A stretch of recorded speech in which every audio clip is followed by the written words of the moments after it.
श्री हनुमानष्टोत्तरशतनामि स्तोत्रम्। नारद उवाच सर्वशास्त्रार्थतत्त्वज्ञ सर्वदेव नमस्कृता त्वया कथितं पूर्वं रामचन्द्रेण धीमता स्तोत्रं समस्तपापघ्नं श्रुत्वा धन्योऽस्मि पद्मजा। इदानीं श्रोतुमिच्छामि लोकानां हितकाम्यया वायुरंसावतरण माहात्म्यं सर्वकामदम् वद मे विस्तरात् ब्रह्मन् देवगुह्यमनुत्तमाम् इति पृष्टो नारदेन ब्रह्मा लोकपितामहः नमस्कृत्य जगन्नाथं लक्ष्मीकान्तं परात्परम् प्रोवाच वायुर्माहात्म्यं नारदाय महात्मने यच्छ्रुत्वा सर्वसौभाग्यं प्राप्नुवन्ति जना सदा। ब्रह्मोवाच इदं रहस्यं पापघ्नं वायुरष्टोत्तरं शतं विष्णुना लोकनाथेन रमायै कथितं पुरा। रमा मामाह यद्दिव्यं तत्ते वक्ष्यामि नारद इदं पवित्रं पापघ्नं श्रद्धया हृदि धारय। हनुमान् जनापुत्रो वायुसूनोर्महाबलः रामदूतो हरिश्रेष्ठः सूरीकेशरीनन्दनः सूर्यश्रेष्ठो महाकायो वज्री वज्रप्रहारवान् महासत्तो महारूपो ब्रह्मण्यो ब्राह्मणप्रियः मुख्यप्राणो महाभीमः पूर्णप्रज्ञो महागुरुः ब्रह्मचारी वृक्षधरः पुण्यः श्रीरामकिङ्करः सीताशोकविनाशी च सिंहिका प्राणनाशकः मैनाकगर्भभृङ्गस्य छायाग्रहनिवारकः लङ्कामोक्षप्रदो देवः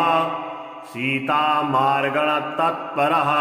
रामाङ्गुलिप्रदाता च सीताहर्षविवर्धनः महारूपधरो दिव्यो यशोकवननाशकः मन्त्रिपुत्रहरो वीरः पञ्चसेनाग्रमर्दनः दशकण्डसुतघ्नश्च ब्रह्मास्त्रवशगोऽव्ययः दशास्य सल्लापपरो लङ्कापुरीविदाहकः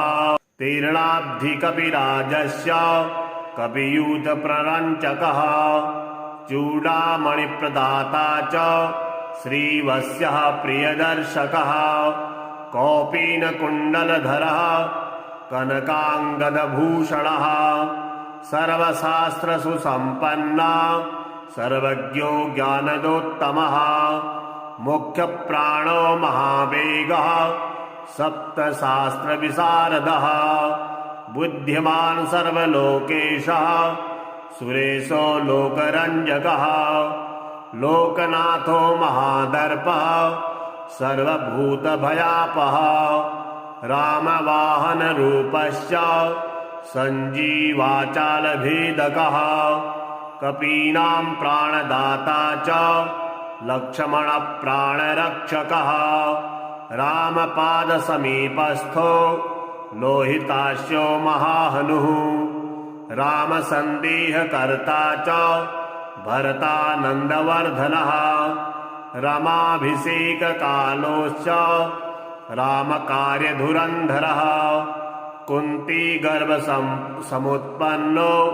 भीमो भीमपराक्रमः लाक्षागृहात् विनिर्मुक्तो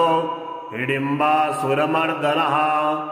धर्मानुजः पाण्डुपुत्रो धनञ्जय सहायवान् बकासुरवधोद्युक्ता तद्गतगामपरिरक्षकः भिक्षाहाररतो नित्यं कुलालगृहमध्यगः पाञ्चाल्युवद्यः सञ्जाता सम्मोदो बहुकान्तिमान् विराटनगरे गूढचरः कीचकमर्दनः दुर्योधन निहन्ता च जरासन्धविमर्दनः सौगन्धिकापहर्ता च द्रौपदी प्राणवल्लभः पूर्णबोधो व्यासशिष्यो यतिरूपो महामतिः दुर्वादिगज सिंहस्य तर्कशास्त्रस्य खण्डकः बौद्धागमविवेत्ता च सांख्यशास्त्रस्य दूषकः एतात्शास्त्रप्रणेता च वेदव्याससमतानुगः पूर्णानन्दः पूर्णसत्त्वः पूर्णवैराग्यसागरः इति श्रुत्वा नारदस्तु वायौ चरितमद्भुतं मुदा परमया युक्तः स्तोतुं समुपचक्रमे रामावतारजाताय हनुमद्रूपिणे नमः वासुदेवस्य भक्ताय भीमसेनाय ते नमः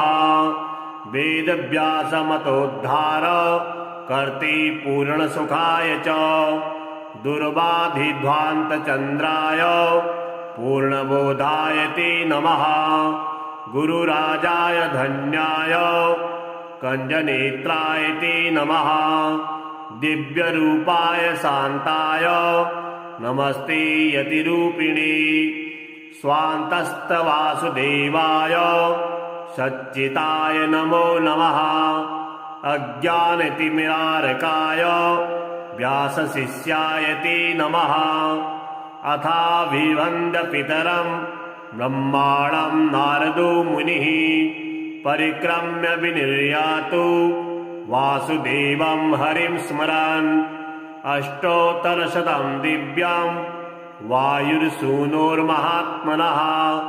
यः पठेत् श्रद्धया नित्यं सर्वबन्धनात् प्रमुच्यते सर्वरोगविनिर्मुक्ता सर्वपापैर्न निलिप्यते राजवश्यं भवे नित्यं स्तोत्रस्यास्य प्रभावतः भूतग्रहनिवृत्तिश्च प्रजावृद्धिश्च जायते आयुरारोग्यमैश्वर्यं बलं कीर्तिं लभेत् पुमान् यः पठेद् वायुचरितं भक्त्या परमया युतः सर्वज्ञानसमायुक्तः स याति परमं पदम्। ॐ हं हनुमते नमः। नारद उवाच सर्वशास्त्रार्थतत्त्वज्ञ सर्वदेव नमस्कृता त्वया कथितं पूर्वं रामचन्द्रेण धीमता स्तोत्रं समस्तपापघ्नं श्रुत्वा धन्योऽस्मि पद्मजा इदानीं श्रोतुमिच्छामि लोकानां हितकाम्यया वायुरंसावतरण माहात्म्यं सर्वकामदम् वद मे विस्तरात् ब्रह्मन् देवगुह्यमनुत्तमाम् इति पृष्टो नारदेन ब्रह्मा लोकपितामह नमस्कृत्य जगन्नाथं लक्ष्मीकान्तं परात्परम् प्रोवाच वायुर्माहात्म्यं नारदाय महात्मने यच्छ्रुत्वा सर्वसौभाग्यं प्राप्नुवन्ति जना सदा ब्रह्मोवाच इदं रहस्यं पापघ्नं वायुरष्टोत्तरं शतं विष्णुना लोकनाथेन रमायै कथितं पुरा रमा मामाह यद्दिव्यं तत्ते वक्ष्यामि नारद इदं पवित्रं पापघ्नं श्रद्धया हृदि धारय हनुमान् जनापुत्रो वायुसूनोर्महाबलः रामदूतो हरिश्रेष्ठः सूरीकेशरीनन्दनः सूर्यश्रेष्ठो महाकायो वज्री वज्रप्रहारवान् महासत्तो महारूपो ब्रह्मण्यो ब्राह्मणप्रियः मुख्यप्राणो महाभीमः पूर्णप्रज्ञो महागुरुः ब्रह्मचारी वृक्षधरः पुण्यः श्रीरामकिङ्करः सीताशोकविनाशी च सिंहिका प्राणनाशकः मैनाकगर्वभृङ्गस्य छायाग्रहनिवारकः लङ्कामोक्षप्रदो देवः सीतामार्गणतत्परः रामाङ्गुलिप्रदाता च सीताहर्षविवर्धनः महारूपधरो दिव्यो यशोकवननाशकः मन्त्रिपुत्रहरो वीरः पञ्चसेनाग्रमर्दनः दशकण्डसुतघ्नश्च ब्रह्मास्त्रवशगोऽव्ययः दशास्य सल्लापपरो लङ्कापुरीविदाहकः तीर्णाब्धिकपिराजस्य कपियूथप्ररञ्चकः चूडामणिप्रदाता च श्रीवत्सः प्रियदर्शकः कौपीनकुण्डलधरः कनकाङ्गदभूषणः सर्वशास्त्रसुसम्पन्ना सर्वज्ञो ज्ञानदोत्तमः मुख्यप्राणो महावेगः सप्तशास्त्रविशारदः बुद्धिमान् सर्वलोकेशः सुरेशो लोकरञ्जकः लोकनाथो महादर्पः सर्वभूतभयापः रामवाहनरूपश्च सञ्जीवाचालभेदकः कपीनां प्राणदाता च लक्ष्मणप्राणरक्षकः रामपादसमीपस्थो लोहितास्यो महाहनुः रामसन्देहकर्ता च भरतानन्दवर्धनः रमाभिषेककालोश्च रामकार्यधुरन्धरः कुन्तीगर्भसमुत्पन्नो भीमो भीमपराक्रमः लाक्षागृहात् विनिर्मुक्तो हिडिम्बासुरमर्दनः धर्मानुजः पाण्डुपुत्रो धनञ्जय सहायवान् बकासुरवधोद्युक्ता तद्गतगामपरिरक्षकः भिक्षाहाररतो नित्यं कुलालगृहमध्यगः पाञ्चाल्युवद्यः सञ्जाता सम्मोदो बहुकान्तिमान् विराटनगरे गूढचरः कीचकमर्दनः दुर्योधन निहन्ता च जरासन्धविमर्दनः सौगन्धिकापहर्ता च द्रौपदी प्राणवल्लभः पूर्णबोधो व्यासशिष्यो यतिरूपो महामतिः दुर्वादिगज सिंहस्य तर्कशास्त्रस्य खण्डकः बौद्धागमविवेत्ता च सांख्यशास्त्रस्य दूषकः एतात्शास्त्रप्रणेता च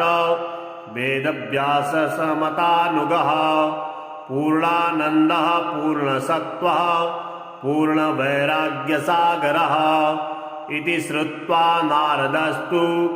वायौ चरितमद्भुतं मुदा परमया युक्तः स्तोतुं समुपचक्रमे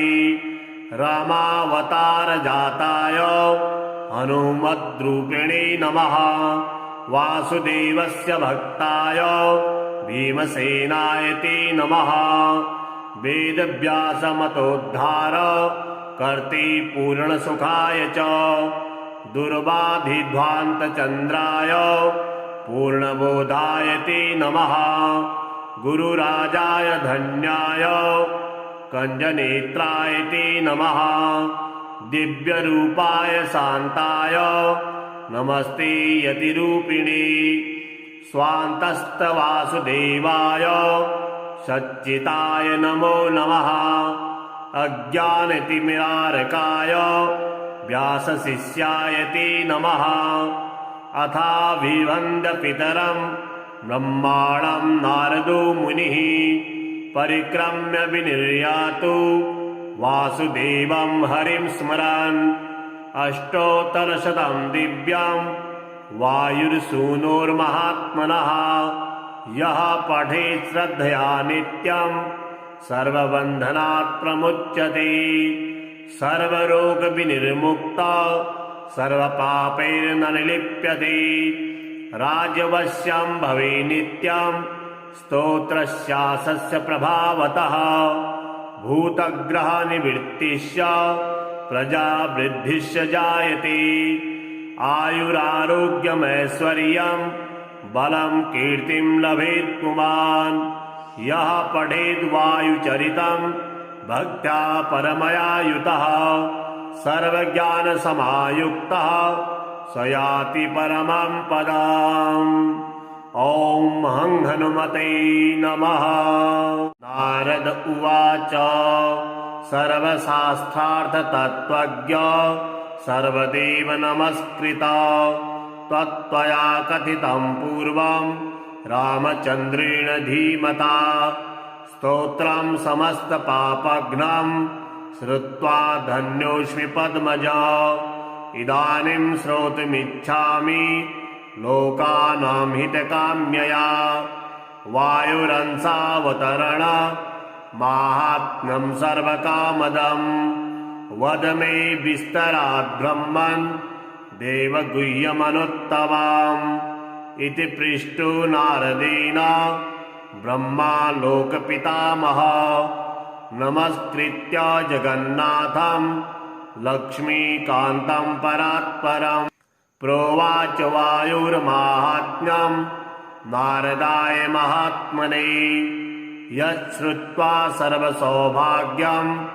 प्राप्नुवन्ति जना सदा ब्रह्मोवाच इदं रहस्यं पापघ्नं वायुरष्टोत्तरं शतं विष्णुना लोकनाथेन रमायै कथितं पुरा रमा मामाह यद्दिव्यं तत्ते वक्ष्यामि नारद इदं पवित्रं पापघ्नं श्रद्धया हृदि धारय हनुमान् जनापुत्रो वायुसूनोर्महाबलः रामदूतो हरिश्रेष्ठः सूरीकेशरीनन्दनः सूरश्रेष्ठो महाकायो वज्री वज्रप्रहारवान् महासत्तो महारूपो ब्रह्मण्यो ब्राह्मणप्रियः मुख्यप्राणो महाभीमः पूर्णप्रज्ञो महागुरुः ब्रह्मचारी वृक्षधरः पुण्यः श्रीरामकिङ्करः सीताशोकविनाशी च सिंहिका प्राणनाशकः मैनाकगर्वभृङ्गस्य छायाग्रहनिवारकः लङ्कामोक्षप्रदो देवः सीतामार्गणतत्परः रामाङ्गुलिप्रदाता च सीताहर्षविवर्धनः महारूपधरो दिव्यो यशोकवननाशकः मन्त्रिपुत्रहरो वीरः पञ्चसेनाग्रमर्दनः दशकण्डसुतघ्नश्च ब्रह्मास्त्रवशगोऽव्ययः दशास्य सल्लापपरो लङ्कापुरीविदाहकः तीर्णाब्धिकपिराजस्य कपियूथप्ररञ्चकः चूडामणिप्रदाता च श्रीवत्सः प्रियदर्शकः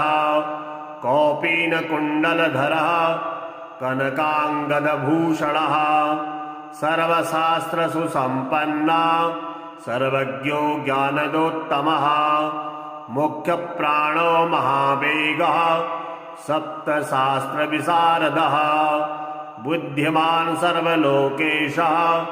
सुरेशो लोकरञ्जकः लोकनाथो महादर्पः सर्वभूतभयापः रामवाहनरूपश्च सञ्जीवाचालभेदकः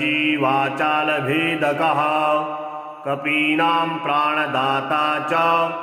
लक्ष्मणप्राणरक्षकः रामपादसमीपस्थो लोहितास्यो महाहनुः रामसन्देहकर्ता च भरतानन्दवर्धनः रमाभिषेककालोश्च रामकार्यधुरन्धरः कुन्तीगर्भसमुत्पन्नो भीमो भीमपराक्रमः लाक्षागृहात् विनिर्मुक्तो हिडिम्बासुरमर्दनः धर्मानुजः पाण्डुपुत्रो धनञ्जय सहायवान् बकासुरवधोद्युक्ता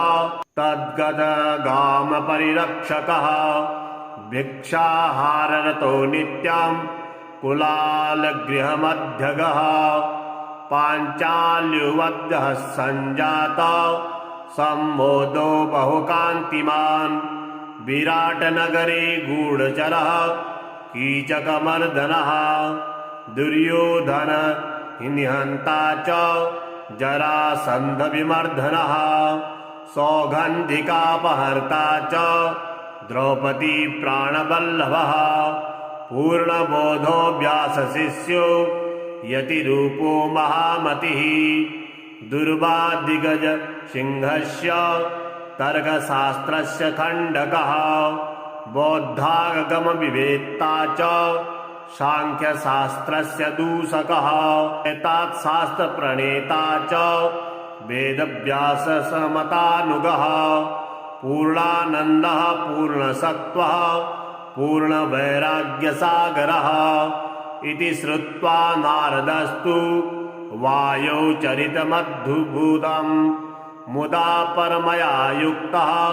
स्तोतुं समुपचक्रमे रामावतारजाताय हनुमद्रूपिणे नमः वासुदेवस्य भक्ताय भीमसेनाय ते नमः वेदव्यासमतोद्धार कर्ते पूर्णसुखाय च दुर्वाधिध्वान्तचन्द्राय पूर्णबोधाय ते नमः गुरुराजाय धन्याय कञ्जनेत्राय ते नमः दिव्यरूपाय शान्ताय नमस्ते यतिरूपिणे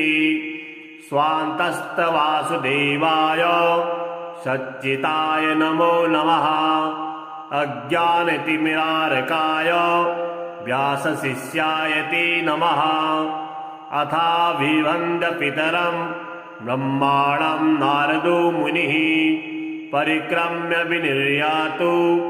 वासुदेवं हरिं स्मरन् अष्टोत्तरशतं दिव्यं वायुर्सूनोर्महात्मनः यः पठेत् श्रद्धया नित्यं सर्वबन्धनात् प्रमुच्यते सर्वरोगविनिर्मुक्ता सर्वपापैर्न निलिप्यते राजवश्यं भवे नित्यं स्तोत्रस्यासस्य प्रभावतः भूतग्रहनिवृत्तिश्च प्रजावृद्धिश्च जायते आयुरारोग्यमैश्वर्यं बलं कीर्तिं लभेत् पुमान् यः पठेद् वायुचरितं भक्त्या परमया युतः सर्वज्ञानसमायुक्तः स याति परमं पदम् ॐ हं हनुमते नमः। नारद उवाच सर्वशास्त्रार्थतत्त्वज्ञ सर्वदेव नमस्कृता त्वया कथितं पूर्वं रामचन्द्रेण धीमता स्तोत्रं समस्तपापघ्नं श्रुत्वा धन्योऽस्मि पद्मजा इदानीं श्रोतुमिच्छामि लोकानां हितकाम्यया वायुरंसावतरण माहात्म्यं सर्वकामदम् वद मे विस्तरात् ब्रह्मन् देवगुह्यमनुत्तमाम् इति पृष्टो नारदेन ब्रह्मा लोकपितामहः नमस्कृत्य जगन्नाथं लक्ष्मीकान्तं परात्परम् प्रोवाच वायुर्माहात्म्यं नारदाय महात्मने यच्छ्रुत्वा सर्वसौभाग्यं प्राप्नुवन्ति जना सदा ब्रह्मोवाच इदं रहस्यं पापघ्नं वायुरष्टोत्तरं शतं विष्णुना लोकनाथेन रमायै कथितं पुरा रमा मामाह यद्दिव्यं तत्ते वक्ष्यामि नारद इदं पवित्रं पापघ्नं श्रद्धया हृदि धारय हनुमानजनापुत्रो वायुसूनोर्महाबलः रामदूतो हरिश्रेष्ठः सूरीकेशरीनन्दनः सूर्यश्रेष्ठो महाकायो वज्री वज्रप्रहारवान् महासत्तो महारूपो ब्रह्मण्यो ब्राह्मणप्रियः मुख्यप्राणो महाभीमः पूर्णप्रज्ञो महागुरुः ब्रह्मचारी वृक्षधरः पुण्यः श्रीरामकिङ्करः सीताशोकविनाशी च सिंहिका प्राणनाशकः मैनाकगर्वभृङ्गस्य छायाग्रहनिवारकः लङ्कामोक्षप्रदो देवः सीतामार्गणतत्परः रामाङ्गुलिप्रदाता च सीताहर्षविवर्धनः महारूपधरो दिव्यो यशोकवननाशकः मन्त्रिपुत्रहरो वीरः पञ्चसेनाग्रमर्दनः दशकण्डसुतघ्नश्च ब्रह्मास्त्रवशगोऽव्ययः दशास्य सल्लापपरो लङ्कापुरीविदाहकः तीर्णाब्धिकपिराजस्य कपियूथप्ररञ्चकः चूडामणिप्रदाता च श्रीवत्सः प्रियदर्शकः कौपीनकुण्डलधरः कनकाङ्गदभूषणः सर्वशास्त्रसुसम्पन्ना सर्वज्ञो ज्ञानदोत्तमः मुख्यप्राणो महावेगः सप्तशास्त्रविशारदः बुद्धिमान् सर्वलोकेशः सुरेशो लोकरञ्जकः लोकनाथो महादर्पः सर्वभूतभयापः रामवाहनरूपश्च सञ्जीवाचालभेदकः कपीनां प्राणदाता च लक्ष्मणप्राणरक्षकः रामपादसमीपस्थो लोहितास्यो महाहनुः रामसन्देहकर्ता च भरतानन्दवर्धनः रमाभिषेककालोश्च रामकार्यधुरन्धरः कुन्तीगर्भसमुत्पन्नो भीमो भीमपराक्रमः लाक्षागृहात् विनिर्मुक्तो हिडिम्बासुरमर्दनः धर्मानुजः पाण्डुपुत्रो धनञ्जय सहायवान् बकासुरवधोद्युक्ता तद्गतगामपरिरक्षकः भिक्षाहाररतो नित्यं कुलालगृहमध्यगः पाञ्चाल्युवद्यः सञ्जाता सम्मोदो बहुकान्तिमान् विराटनगरे गूढचरः कीचकमर्दनः दुर्योधन निहन्ता च जरासन्धविमर्दनः सौगन्धिकापहर्ता च द्रौपदी प्राणवल्लभः पूर्णबोधो व्यासशिष्यो यतिरूपो महामतिः दुर्वादिगज सिंहस्य तर्कशास्त्रस्य खण्डकः बौद्धागमविवेत्ता च सांख्यशास्त्रस्य दूषकः एतात्शास्त्रप्रणेता च वेदव्याससमतानुगः पूर्णानन्दः पूर्णसत्त्वः पूर्णवैराग्यसागरः इति श्रुत्वा नारदस्तु वायौ चरितमद्भुतं मुदा परमया युक्तः स्तोतुं समुपचक्रमे रामावतारजाताय हनुमद्रूपिणे नमः वासुदेवस्य भक्ताय भीमसेनाय ते नमः। वेदव्यासमतोद्धार कर्ते पूर्णसुखाय च दुर्बाधिध्वान्तचन्द्राय पूर्णबोधाय ते नमः। गुरुराजाय धन्याय कञ्जनेत्राय ते नमः। दिव्यरूपाय शान्ताय नमस्ते यतिरूपिणे। स्वान्तस्तवासुदेवाय सच्चिताय नमो नमः। अज्ञानतिमिरारकाय व्यासशिष्याय ते नमः। अथाभिवन्द्यपितरं ब्रह्माणं नारदो मुनिः परिक्रम्य विनिर्यातु वासुदेवं हरिं स्मरन्। अष्टोत्तरशतं दिव्यं वायुर्सूनोर्महात्मनः यः पठेत् श्रद्धया नित्यं सर्वबन्धनात् प्रमुच्यते। सर्वरोगविनिर्मुक्तः सर्वपापैर्न निलिप्यते। राजवश्यं भवे नित्यं स्तोत्रस्यास्य प्रभावतः। भूतग्रहनिवृत्तिश्च प्रजावृद्धिश्च जायते। आयुरारोग्यमैश्वर्यं